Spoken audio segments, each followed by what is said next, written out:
Cowboys Nation, it finally happened. And not in the quiet, under-the-radar way this franchise has operated for years. This is loud. This is real money. This is the kind of move that tells you the front office is no longer just talking about being aggressive. They are being aggressive. Two moves in the same window, a trade and a free agent signing, and both of them say the same thing clearly. Dallas is done patching the back end with wishful thinking. But before we get into Jaylen Thompson, and we are going to get deep into it because the numbers deserve the attention, I want to make sure we give Rashan Gary his proper moment first, because that move did not get the reaction it should have. Subscribe to the channel if you have not already.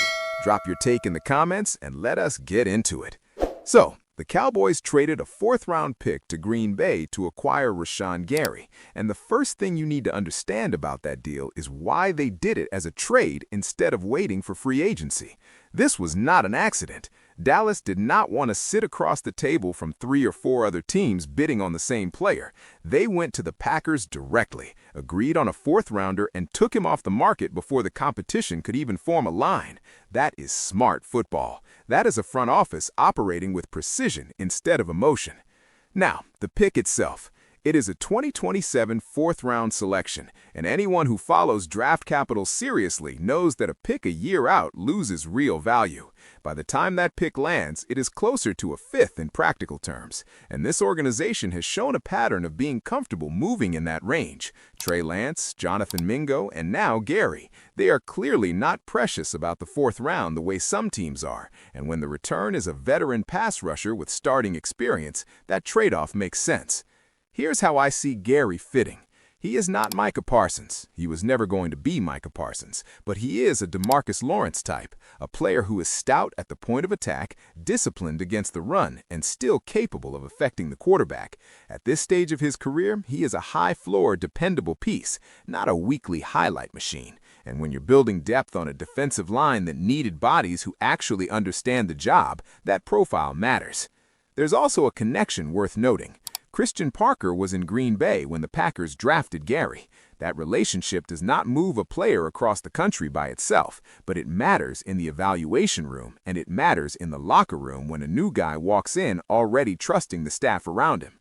Now let's talk about the move that should genuinely shake the way Cowboys fans think about this franchise right now. Jaylen Thompson.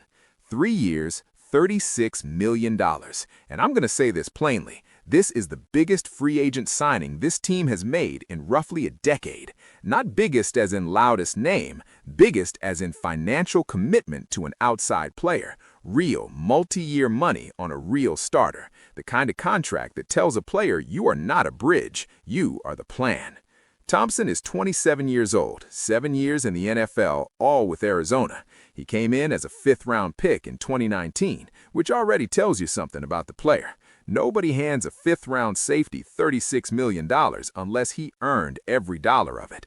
He earned it. He started 87 of his 99 career games. He accumulated 502 combined tackles, 8 interceptions, and 8 quarterback hits. And he did all of it developing in a secondary that was rarely the most talented group in the league. But the 2025 numbers are what really make this signing land. Thompson finished the year 15th among all safeties in solo tackles, 6th in forced fumbles, 13th in pass breakups. He had a sack, he had a forced fumble, and his missed tackle rate for his entire career sits at 7%. 7. That is not a number you see from a player who is guessing out there. That is a player with football intelligence, precise angles, and the kind of eyes that process formations before the snap instead of reacting to them after. And here's the piece that doesn't show up in the box score.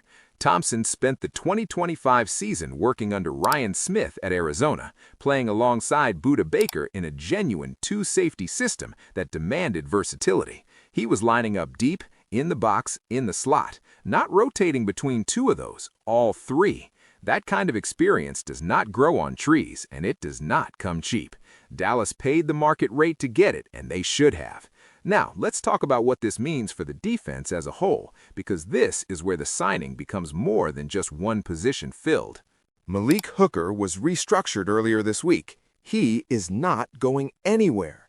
So now you have 2 experienced safeties who know how to communicate, rotate, and disguise coverages back there. That changes the entire conversation for the secondary.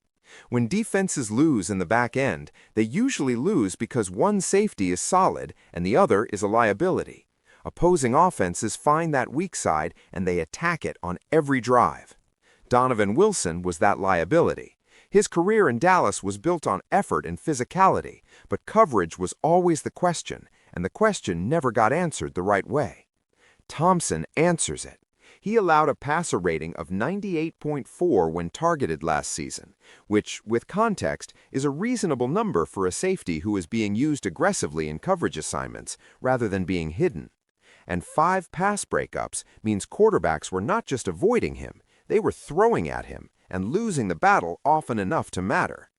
Put Thompson next to Hooker and give this defensive staff a real foundation to build a secondary around. That is not a small thing. That is the kind of change that makes a linebacker better because the help over the top is real. That makes a corner better because he is not playing every rep like he is the last line of defense.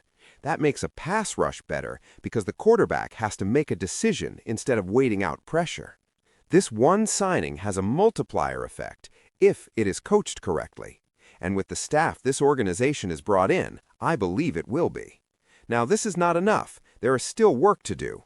Linebackers remain a real need. The edge conversation is not fully closed. Trey Hendrickson has been connected to Dallas, and that pursuit is worth watching closely as the market moves. But what this team did in the last 48 hours is send a message that cannot be walked back. They went and got real players, not a name to generate buzz, not a depth signing dressed up as a starter, a legitimate safety with 7 years of starting experience and a contract that proves the commitment is genuine. And they did it while simultaneously securing a veteran pass rusher through a smart, proactive trade instead of a bidding war. Tell me in the comments, does this change the way you see this franchise heading into the rest of free agency? Because for me, it does. This is the Cowboys operating like a serious football organization, and it has been a long time since I could say that without caveats. The window is open. Let us see how far they push through it.